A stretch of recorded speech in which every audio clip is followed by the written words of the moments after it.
Sous l'océan. Ta gueule.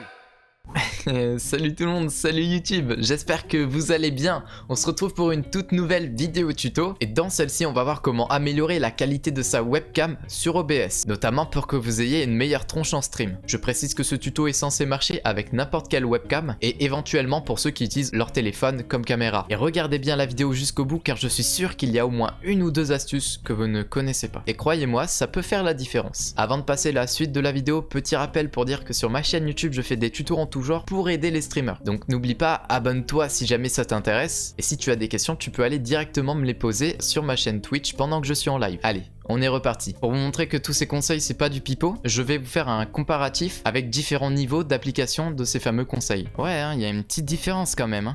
On va commencer avec le premier point de cette vidéo qui va concerner tout simplement l'éclairage, car évidemment, comment parler de webcam ou caméra sans aborder l'éclairage? Tout youtubeur ou streamer qui se respecte s'accorde à le dire, si tu n'as pas un bon éclairage pour ta caméra, alors le rendu sera caca. L'éclairage est très important car c'est lui qui va fournir le plus grand gain de qualité sur votre image. Déjà, il faut le savoir, les capteurs de luminosité sur les caméras sont très petits, donc il va falloir beaucoup de lumière pour que vous ayez un bon rendu. Je vous recommande d'utiliser un minimum de 2 sources de lumière pour au moins vous éclairez vous devant la caméra. Vous pouvez en utiliser une troisième pour vous faire ressortir du décor ou justement si elle fait partie intégrante du décor. Pour l'installation, ça va être plutôt simple. Les deux lumières principales qui vont vous éclairer, vous allez les mettre en face de vous en diagonale, une à droite et une à gauche. La troisième, vous pouvez aussi la mettre derrière vous en diagonale, soit à gauche, soit derrière, ou alors les laisser dans votre décor. Retenez au moins qu'il vous faut 2 sources de lumière pour vous éclairer. C'est très important pour avoir le rendu le plus naturel possible. Après, je peux vous donner quelques recommandations. Vous n'avez pas forcément besoin d'acheter les LED Elgato, c'est surtout du confort celle-ci. Il y a des panneaux LED pas très chers sur Amazon à environ 50 € et elles font très bien l'affaire. Tous les liens des produits que je vais citer vont être bien évidemment en description. Et je vais toucher une petite commission si vous passez par ces liens. Merci d'avance. Et si jamais vous ne pouvez pas du tout investir dans de nouvelles lampes, vous pouvez utiliser tout simplement des lampes de bureau que vous possédez déjà. Ça fera très bien l'affaire pour débuter vos streams. J'ai pas grand chose d'autre à rajouter sur la lumière. C'est des conseils qui ont été redits et redits sur YouTube. C'est du classique, mais ça reste la base. Pour cette deuxième partie, on va parler des paramètres de la webcam directement sur OBS. Au cas où, on va faire la manip à partir de 0 pour installer sa webcam sur OBS. Tout d'abord, créer une nouvelle source en cliquant sur le petit plus et sélectionner périphérique de capture vidéo. Nommer la webcam et sélectionnez-la. Et on va passer juste en dessous, dans type de résolution et FPS, vous mettez personnalisé. Vous mettez en 1900 x 1080p. Le débit d'image, il doit être maximal. Les formats vidéo tous. Espace de couleur UV 709 et gamme de couleurs UV complète pour avoir un maximum de couleurs. Pour la mise en mémoire tampon, mettez détection auto. Si vous voulez pas vous prendre la tête, ça fait très bien l'affaire. Mais si vous voulez un maximum de fluidité, activez-le, mais ça créera un petit peu de latence et donc je le recommande pas vraiment. Normalement le reste on n'a pas besoin d'y toucher. Donc là on a fini d'installer notre webcam sur OBS, on va s'attaquer au véritable réglage. Toujours sur cette fenêtre, vous allez dans configurer la vidéo et là peut-être que l'interface peut être différente selon la webcam ou selon si vous utilisez le logiciel de la marque de votre webcam. En tout cas pour les Logitech C920, ça doit ressembler à ça, car c'est tout simplement ma webcam. On va d'abord s'intéresser au contrôle de la caméra. Donc commencez par décocher tout ce qui est en automatique, c'est votre pire ennemi. On a ici la compensation luminosité faible, l'exposition et la mise au point. La mise au point, vous pouvez la manipuler à chaque fois que vous allez par exemple